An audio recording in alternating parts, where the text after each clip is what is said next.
કુદરતથી મોટું કોઈ નથી. વધારે ચિંતા કરતા લોકો આ સ્ટોરી જરૂર સાંભળો. મિત્રો, કુદરતે જે આપણા ભાગ્યમાં લખ્યું છે તેને કોઈ પણ મિટાવી શકતું નથી, અને કુદરત જે કરે છે તે સારા માટે જ કરે છે. તો આજ હું તમને આ સ્ટોરીના માધ્યમથી એ જણાવવાની કોશિશ કરીશ કે આપણા સાથે જે પણ થાય છે તે સારું જ થાય છે. બસ આપણે તેને સમજવાની જરૂર છે. એટલા માટે મિત્રો, જીવનમાં ક્યારેય પણ કોઈ પણ વાતની ચિંતા ન કરવી જોઈએ. મિત્રો, પ્રાચીન સમયની વાત છે. એકવાર મૃત્યુના દેવતા યમરાજે પોતાના દૂતને ધરતી પર એક સ્ત્રી મરણ પામી હતી તે સ્ત્રીનો જીવ લેવા માટે મોકલ્યો. યમરાજની આજ્ઞાનું પાલન કરીને તે દૂત ધરતી પર આવ્યો અને તે પેલી સ્ત્રીના ઘરે જાય છે. પરંતુ જેવો જ તે દૂત તે સ્ત્રીના ઘરે પહોંચે છે તો તે ચકિત થઈ જાય છે અને તેની આંખોમાંથી આંસુ આવવા લાગે છે. કારણ કે મરણ થયેલી સ્ત્રીની આજુબાજુ 3 નાની નાની બાળકીઓ હતી, જેમાંથી એક બાળકી સ્તનપાન કરી રહી હતી, જ્યારે બીજી બાળકી જોર જોરથી રડી રહી હતી. ત્રીજી બાળકી રોતા રોતા ઊંઘી ગઈ હતી. તે ત્રણેય બાળકીઓની આંખોમાંથી લગાતાર આંસુ વહેતા હતા. પોતાની માતા સિવાય આ 3 બાળકીઓનું કોઈ પણ ન હતું. તેમના પિતાજી પણ પહેલા જ મરણ પામ્યા હતા અને હવે એમની માં પણ મરણ પામી હતી. આ દ્રશ્ય જોઈને જીવ લેવા આવેલા યમદૂતની આંખોમાંથી પણ આંસુ આવવા લાગ્યા અને તે દૂત વિચારવા લાગ્યો કે જો હું આ સ્ત્રીનો જીવ લઈ જઈશ તો આ નાની નાની બાળકીઓનું શું થશે, અને જો હું આ સ્ત્રીનો જીવ નહીં લઈ જાઉં તો યમરાજ મને દંડ આપશે. પરંતુ તે દૂતથી તે 3 બાળકીઓનું દુઃખ જોવાયું નહીં. તેથી તે સ્ત્રીનું જીવ લીધા વગર જ યમલોક પાછો ચાલ્યો ગયો અને યમલોકમાં જઈને યમરાજને કહેવા લાગ્યો કે હે યમરાજ, મને માફ કરો, હું એ સ્ત્રીનો જીવ નથી લાવ્યો. દૂતની આ વાત સાંભળીને યમરાજને તે દૂત પર ખૂબ જ ગુસ્સો આવ્યો. ત્યારે તે દૂત યમરાજને કહેવા લાગ્યો કે મહારાજ, કદાચ તમે એ સ્ત્રીના ઘરનું દ્રશ્ય જોયું નહીં હોય. જો તમે મારી જગ્યાએ હોત તો કદાચ તમે પણ એ સ્ત્રીનો જીવ લીધા વગર જ આવ્યા હોત. કારણ કે સ્ત્રીની નાની નાની બાળકીઓ છે અને 3 બાળકીઓ જોર જોરથી રડી રહી હતી.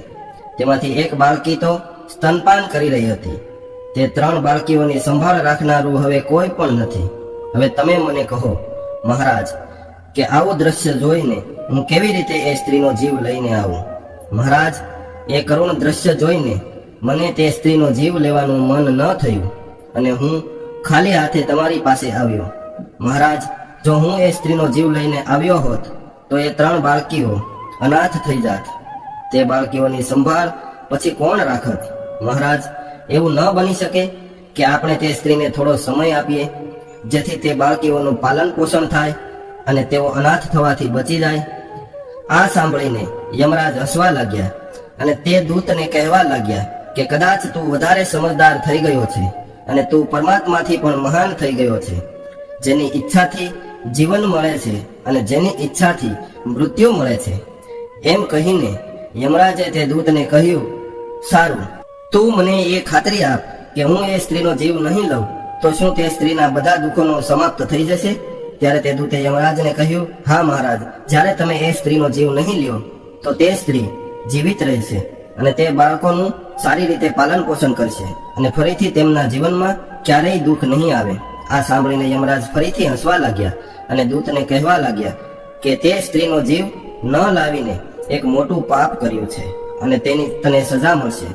તને સજા એ છે કે તારે ધરતી પર જવું પડશે અને તું ધરતી પરથી ત્યાં સુધી પાછો નહીં આવી શકે જ્યાં સુધી તને તારી મૂર્ખતા પર 3 વખત હસવું ના આવે. અને જ્યારે તું તારી મૂર્ખતા પર 3 વખત હસીશ ત્યારે તને પાછા યમલોકમાં આવવા મળશે. યમરાજની આ વાત સાંભળીને દૂત ચકિત થઈ ગયો અને મનમાં વિચારવા લાગ્યો કે મેં ક્યાં પાપ કર્યું છે? મેં તો બસ એ બાળકીઓનું સારું જ કર્યું છે. એમ વિચારીને દૂત યમરાજની વાત સ્વીકારી લે છે, કારણ કે દૂતને પોતાના પર પૂરો વિશ્વાસ હતો કે તે સાચો છે અને મેં કોઈ મૂર્ખતા નથી કરી, તો પછી હું મારી મૂર્ખતા પર શા માટે હસું? અને પછી તે દૂત યમરાજના કહેવા પ્રમાણે ધરતી પર ચાલ્યો જાય છે. ત્યારે ધરતી પર ખૂબ જ ઠંડી હતી. ઠંડીના કારણે તે દૂત ધ્રુજવા લાગે છે. ઠંડી સહન નથી થતી અને તે સડકના એક કિનારે બેઠો બેઠો ધ્રુજે છે. ત્યારે અચાનક ત્યાંથી એક મોચી પસાર થાય છે. તે પોતાના બાળકો અને પત્ની માટે ઠંડીમાં રક્ષણ આપતા કપડાં લેવા બજારમાં જઈ રહ્યો હતો. ત્યારે જ તે મોચી સડક કિનારે બેઠી રહેલા દૂતને જુએ છે. તેની પાસે ઓઢવા માટે એક પણ વસ્ત્ર ન હતું અને તે ધ્રુજતો હતો. તે દૂતની આવી દશા જોઈને પેલા મોચીએ પોતાના બાળકો અને પત્નીના કપડાં લેવાને બદલે દૂત માટે ઠંડીમાં રક્ષણ આપે તેવા કપડાં લીધા અને તે મોચી દૂત પાસે આ ગયો અને તે દૂતને કહેવા લાગ્યો કે ભાઈ, તારી પાસે ઠંડીમાં પહેરવા માટે કપડાં કે ઓઢવા માટે પણ કંઈ નથી, તો હું તારા માટે આ કપડાં લાવ્યો છું, તે તું પહેરી લે, નહીતર આવી ઠંડીમાં તું મરી જઈશ. મોચીની આ વાત સાંભળીને દેવદૂતે મોચીને કહ્યું કે મારે ઘર કે પરિવાર કાંઈ નથી અને રહેવા માટે કોઈ વ્યવસ્થા પણ નથી. આવી ભયાનક ઠંડીમાં હું ક્યાં રહીશ? ત્યારે મોચીએ કહ્યું કે ભાઈ, તું ચિંતા ન કર અને તું મારી સાથે મારા ઘરે ચાલ. તું મારી સાથે મારા ઘરમાં રહી શકે છે, પરંતુ ભાઈ, મારી એક વાત હંમેશા યાદ રાખજે કે હું મારી પત્ની અને મારા બાળકોને ઠંડીમાં પહેરવા માટે કપડાં લઈ જવા માટે પૈસા લાવ્યો હતો, પરંતુ તે પૈસામાંથી મેં તારા માટે કપડાં લઈ લીધા અને હું તને મારા ઘરે પણ લઈ જાઉં છું. તેથી મારી પત્ની આ બધું જોઈને ખૂબ જ ગુસ્સે થશે અને અપશબ્દો પણ કહેશે, પરંતુ તું ચિંતા ન કરતો, થોડા દિવસોમાં બધું ઠીક થઈ જશે. એવું કહીને તે મોચી દૂતને લઈને પોતાના ઘરે ગયો. પરંતુ એક વાત અદ્ભુત હતી કે ના તો એ મોચીને ખબર હતી કે તે જેને પોતાના ઘરે લઈ જાય છે તે એક દેવદૂત છે, અને ના તો એ મોચીની પત્નીને ખબર હતી કે તેના પતિ જેને ઘરે લઈને આવ્યા છે તે એક દેવદૂત છે, જેના આગમનથી ઘરમાં ખુશીઓ આવી જશે.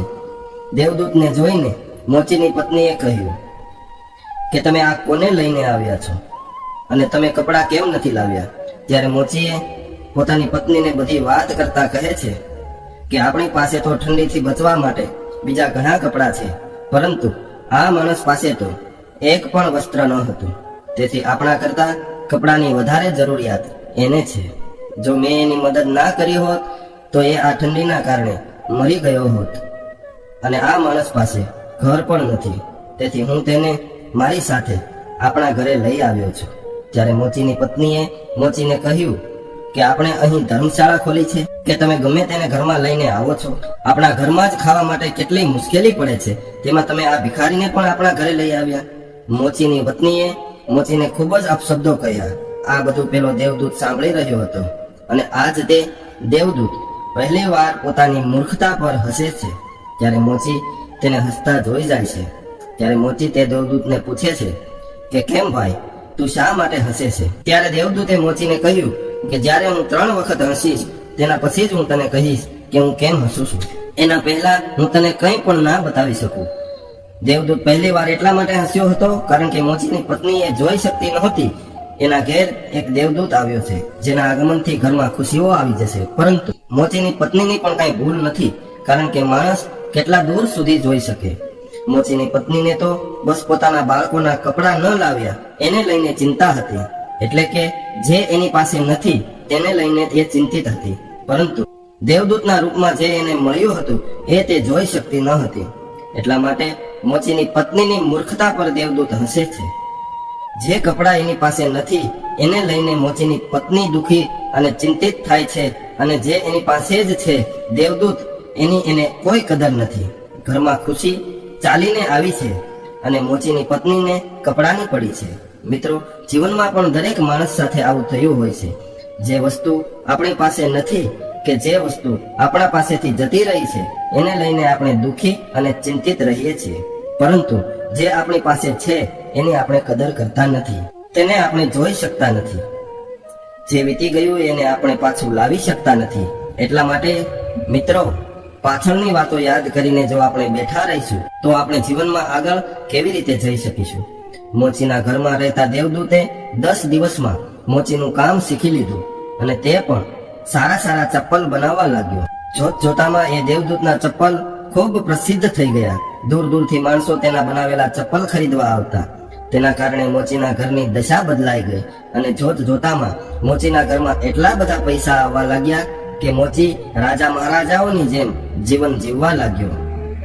1 વર્ષની અંદર આજુબાજુના તમામ રાજ્યોમાં એ વાત ફેલાઈ ગઈ કે મોચીને ત્યાં ખૂબ સારા ચપ્પલ બનાવવામાં આવે છે અને એની જેવા ચપ્પલ કોઈ પણ બનાવી શકતું નથી. તેથી આજુબાજુના જે પણ રાજાઓ હતા તે બધાના ચપ્પલ મોચી પાસે આવવા લાગ્યા, જેથી મોચીના ઘરમાં તો પૈસાનો વરસાદ થવા લાગ્યો. પરંતુ એક દિવસ બાજુના રાજ્યમાંથી એક સેનાપતિ મોચીના ઘરે આવ્યો અને મોચીને કહેવા લાગ્યો કે આ ચામડું ખૂબ જ કિંમતી છે. આ ચામડામાંથી તારે અમારા મહારાજા માટે મોજડી બનાવવાની છે, ચપ્પલ નહીં. પરંતુ ધ્યાન રાખજે, કોઈ પણ ભૂલ ન થાય. અને આ લે નમૂનો, બિલકુલ આવી જ મોજડી બનાવજે. અને ખાસ ધ્યાન રાખજે કે મોજડી જ બનાવવાની છે, ચપ્પલ નહીં.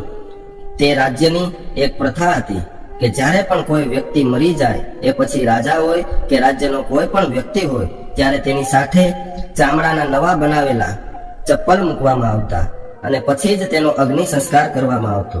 સેનાપતિના ગયા પછી મોચીએ દેવદૂતને કહ્યું કે આ ચામડામાંથી એક ખૂબ જ સુંદર મોજડી બનાવવાની છે.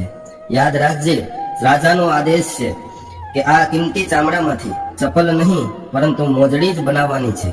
ધ્યાન રાખજે, કોઈ ભૂલ ન થાય, નહીતર આપણે મોટી મુસીબતમાં ફસાઈ જશું. મોચી દ્વારા આટલું કહેવા છતાં પણ તે દેવદૂતે તે કિંમતી ચામડામાંથી મોજડી બનાવવાના બદલે ચપ્પલ જ બનાવ્યા. અને જ્યારે મોચીને ખબર પડી કે દેવદૂતે મોજડી બનાવવાના બદલે ચપ્પલ બનાવ્યા છે, ત્યારે તે મોચી ખૂબ જ ગુસ્સે થયો અને લાકડી વડે તે દેવદૂતને મારવા લાગ્યો. ત્યારે અચાનક એક સૈનિક આવ્યો અને મોચીને કહેવા લાગ્યો કે તે કિંમતી ચામડામાંથી મોજડી નહીં પરંતુ ચપ્પલ બનાવજો, કારણ કે રાજાનું મોત થયું છે. આ સાંભળીને મોચીના હાથમાંથી લાકડી નીચે પડી ગઈ અને તે દેવદૂત પાસે માફી માંગવા લાગ્યો. ત્યારે દેવદૂત હસવા લાગ્યો અને કહેવા લાગ્યો કે કાંઈ વાંધો નહીં મિત્ર, હું તો બસ મારી સજા ભોગવી રહ્યો છું. દેવદૂતની આ વાત સાંભળીને મોચી કહેવા લાગ્યો કે કેવી સજા? અને મેં તને આટલો બધો માર્યો, તેમ છતાં પણ તું શા માટે હસ્યો? ત્યારે દેવદૂતે કહ્યું કે જ્યારે હું 3 વખત હસી લઉં ત્યારે હું તને બતાવીશ કે હું આ શા માટે હસ્યો હતો. હાલ તો હું તને કંઈ ના બતાવી શકું. આ જીવનમાં માણસ એ વસ્તુઓ પાછળ જ ભાગે છે જેની એને જરૂરિયાત જ નથી. ભવિષ્યને કોઈ જાણી શકતું નથી કે કાલે શું થવાનું છે. માત્ર ભગવાનને જ ખબર હોય છે કાલે શું થવાનું છે. ત્યારે માણસ પોતાના પાછળના અનુભવોના આધારે ભવિષ્યના નિર્ણય લેતો રહે છે અને વિચારે છે કે ગઈકાલે મારી સાથે આવું થયું હતું તો આવતીકાલે પણ મારી સાથે આવું થશે. જ્યારે કાલે શું થશે એ કોઈ માણસ જાણી શકતો નથી. રાજા જીવતો હતો ત્યારે તેને મોજડીની જરૂરિયાત હતી અને આજે જ્યારે મરી ગયો છે ત્યારે એને ચપ્પલની જરૂરિયાત છે.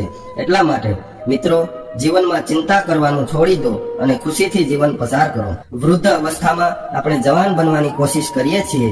દેવદૂતને ફરીથી પોતાની મૂર્ખતા પર હસવું આવે છે અને તે મનમાં વિચારે છે કે મને શું ખબર કે 3 નાની નાની બાળકીઓનું ભવિષ્ય કેવું હશે અને હું ફાલતુમાં યમરાજની આજ્ઞાનું ઉલ્લંઘન કરી અને આજે આ સજા ભોગવી રહ્યો છું. ઘણા વર્ષો પસાર થઈ ગયા. એક દિવસ દેવદૂત મોચીની દુકાન પર બેસીને ચપ્પલ બનાવી રહ્યો હતો. ત્યારે તે દેવદૂતની પાસે 3 છોકરીઓ આવી. તે 3 છોકરીઓ સાથે એક ઘરડી સ્ત્રી પણ હતી. એ 3 છોકરીઓના લગ્ન થવાના હતા, એટલા માટે તે પોતાના ચપ્પલ બનાવવા માટે મોચીને ત્યાં આવી હતી. જ્યારે દેવદૂતે તે 3 છોકરીઓને જોઈ તો તે તરત જ તેને ઓળખી ગયો અને મનમાં વિચારવા લાગ્યો કે આ તો પહેલી 3 જ દીકરીઓ છે જેમની માતાનો જીવ લીધા વગર હું યમરાજ પાસે ગયો હતો અને આ 3 દીકરીઓના કારણે જ હું અહીંયા સજા ભોગવી રહ્યો છું. જ્યારે દેવદૂતે 3 છોકરીઓની હાલત જોઈ તો તે હેરાન રહી ગયો, કારણ કે તેમના પહેરવેશ ઉપરથી તો તે 3 છોકરીઓ કોઈ મોટા ઘરની લાગતી હતી અને તે 3 છોકરીઓ ખૂબ જ સુંદર હતી. દેવદૂતે તે 3 છોકરીઓને કહ્યું કે તમારી સાથે આ ઘરડી સ્ત્રી કોણ છે? ત્યારે પાસે ઉભેલી સ્ત્રી બોલી કે આ 3 છોકરીઓ મારી પાડોશી સ્ત્રીની દીકરીઓ છે. બાળપણમાં તેમની માં મૃત્યુ પામી અને આ દીકરીઓ ખૂબ જ ગરીબ હતી. તેમની પાસે ખાવા માટે પણ કંઈ ન હતું. તેમની માં પાસે તો આ દીકરીઓને પાવા માટે દૂધ પણ ન હતું. આ 3 દીકરીઓ અનાથ હતી, પરંતુ મેં આ 3 દીકરીઓને પોતાની દીકરીઓની જેમ પાલન પોષણ કર્યું છે, કારણ કે મારે એક પણ સંતાન ન હતું. અને આજે આ 3 દીકરીઓના લગ્ન એક ધનવાન માણસને ત્યાં થવા જઈ રહ્યા છે. તે ઘરડી સ્ત્રીનો જવાબ સાંભળીને દેવદૂત મનમાં વિચારવા લાગ્યો કે આજે આ 3 દીકરીઓની માં જીવતી હોત તો તેમના ઘરે ભયંકર ગરીબી હોત અને તે 3 દીકરીઓના લગ્ન ક્યારેય પણ ધનવાન પરિવારમાં ન થાત. એમ વિચારીને તે દેવદૂત પોતાની ત્રીજી મૂર્ખતા પર હસે છે. અને જ્યારે મોચી આવ્યો ત્યારે મોચીને બધી વાત કહી કે હું અહીંયા શા માટે આવ્યો છું અને હું 3 વાર મારી મૂર્ખતા પર કેમ હસ્યો. આ 3 કારણો હતા જેના કારણે મને મારી મૂર્ખતા પર હસવું આવ્યું અને આજ સુધી હું મારી સજા ભોગવી રહ્યો હતો. અને હવે મને સમજાયું કે નિયતિ બધાથી મોટી છે, કુદરતથી મોટું કંઈ પણ નથી. તે જે પણ કરે છે તે બધું સારા માટે જ કરે છે, પરંતુ આપણે તેને જોઈ શકતા નથી. મિત્રો, જો આ વાત તમને ગમી હોય તો આ વિડીયોને લાઈક, શેર અને નવા હોય તો અમારી ચેનલને સબસ્ક્રાઇબ કરી અને અમને પ્રોત્સાહિત કરવા વિનંતી.